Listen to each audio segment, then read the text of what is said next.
बकरीद की छुट्टियों को लेकर पश्चिम बंगाल और केरल से दो अलग अलग फैसले सामने आए हैं, जिनकी सोशल मीडिया और राजनीति में खूब चर्चा हो रही है। पश्चिम बंगाल में नई सरकार ने बकरीद यानी कि ईद उल अजहा की छुट्टी घटाकर सिर्फ एक दिन कर दी है। सरकार का कहना है कि अब छुट्टियों को लेकर सख्ती बरती जाएगी। वहीं केरल में इससे बिल्कुल अलग फैसला लिया गया है। वहां की यूडीएफ सरकार ने बकरीद पर लगातार 2 दिन की सरकारी छुट्टी घोषित की है। दोनों राज्यों के अलग अलग फैसलों के बाद लोगों के बीच बहस तेज हो गई है। वास्तव में पूर्व और दक्षिण के 2 प्रमुख राज्यों पश्चिम बंगाल और केरल ने एक ही त्योहार को लेकर 2 बिल्कुल अलग और विपरीत राहें चुनी हैं। जहां एक तरफ बंगाल की शुभेंदु अधिकारी सरकार ने अपने हिंदुत्व और कड़े फैसलों के एजेंडे पर आगे बढ़ते हुए पूर्ववर्ती ममता सरकार की छुट्टियों की लिस्ट को छोटा कर रही है। वहीं केरल की नवगठित कांग्रेस समर्थित यूडीएफ सरकार ने इसे बड़े मुस्लिम त्योहार के सम्मान में 2 दिनों की आधिकारिक छुट्टी का ऐलान कर अपनी राजनीतिक प्राथमिकताओं को स्पष्ट कर दिया है। इस विवाद की शुरुआत केरल सरकार के एक सरकारी आदेश से हुई। पहले सरकार ने अपने आधिकारिक कैलेंडर के अनुसार 27 मई को बकरीद की छुट्टी घोषित की थी, लेकिन बाद में चांद दिखने और त्योहार की सही तारीख को देखते हुए सरकार ने नया फैसला लिया।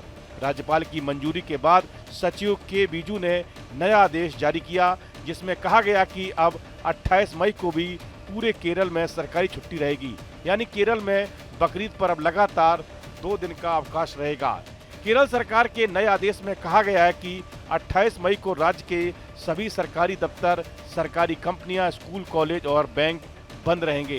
सरकार ने यह फैसला मुस्लिम समुदाय की धार्मिक भावना और बकरीद के महत्व को ध्यान में रखकर लिया है। हालांकि सोशल मीडिया पर इस फैसले को लेकर बहस शुरू हो गई है। कुछ दक्षिणपंथी यूजर्स इसे वोट बैंक की राजनीति और तुष्टीकरण बता रहे हैं। वहीं पश्चिम बंगाल में हालात अलग हैं। यहाँ नई भाजपा सरकार, जिसकी अगुवाई मुख्यमंत्री शुभेंदु अधिकारी कर रहे हैं, कई सख्त फैसले ले रहे हैं। सरकार का कहना है कि अब राज्य में कामकाज की संस्कृति को बढ़ावा दिया जाएगा और त्योहारों के नाम पर ज्यादा लंबी छुट्टियां नहीं दी जाएंगी।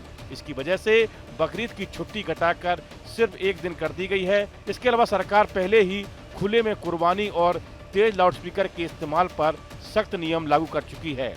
इन फैसलों को लेकर राज्य में राजनीतिक बहस भी तेज हो गई है। केरल और पश्चिम बंगाल के अलग अलग फैसलों के बाद सोशल मीडिया पर भी बड़ी बहस शुरू हो गई है। कुछ लोग ये कह रहे हैं कि बंगाल अब योगी मॉडल की तरह सख्त नीति अपना रहा है और तुष्टीकरण की राजनीति खत्म करने की कोशिश कर रहा है। उनका कहना है कि केरल सरकार वोट बैंक की राजनीति के कारण बकरीद पर 2 दिन की छुट्टी दे रही है।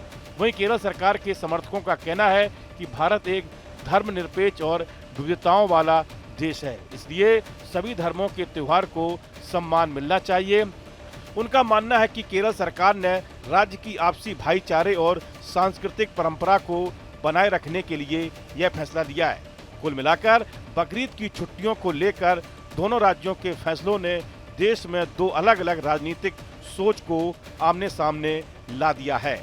इस वीडियो फिलहाल इतना ही। आप बने रहिए न्यूज नेशन के डिजिटल प्लेटफॉर्म के साथ। आपके मोबाइल पर तुरंत आएगी ब्रेकिंग न्यूज। स्क्रीन पर सबसे पहले दिखेगी बड़ी खबर। देश दुनिया की हर खबर एक जगह। अब आपके मोबाइल पर तुरंत फटाफट इंस्टॉल कीजिए न्यूज नेशन ऐप और रखिए खुद को अपडेट।